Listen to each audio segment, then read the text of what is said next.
Hello दोस्तों, नमस्कार। मैं हूँ रेखा उपाध्याय। स्वागत करती हूँ राधा भक्ति सागर के चैनल पे। आज एक बहुत प्यारा विवाह गीत सुनाने जा रही हूँ। आप सबको अच्छा लगेगा तो कमेंट में जरूर बताना। ऐ ऊंची ऊंची बकरी जिनी लो भाया मोरे बाबा, लो भाया मोरे बाबा, यार देखी घर दुआरा रे लाला नावा, यार देखी घर दुआरा रे लाला नावा।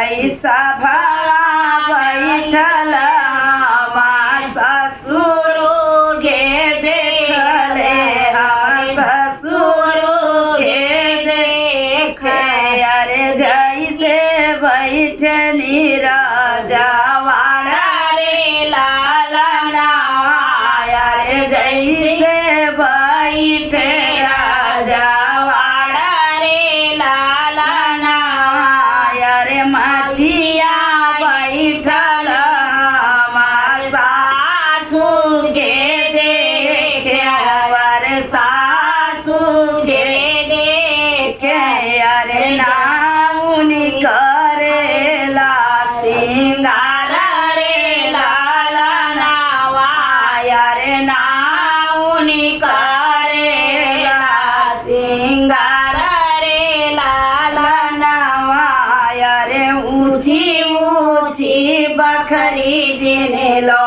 भाया मोरे बाबा, लो भाया मोरे बाबा, अरे देखी ली है घर दुआर रे लाला नावा, अरे देखी ली है घर दुआर रे लाला नावा।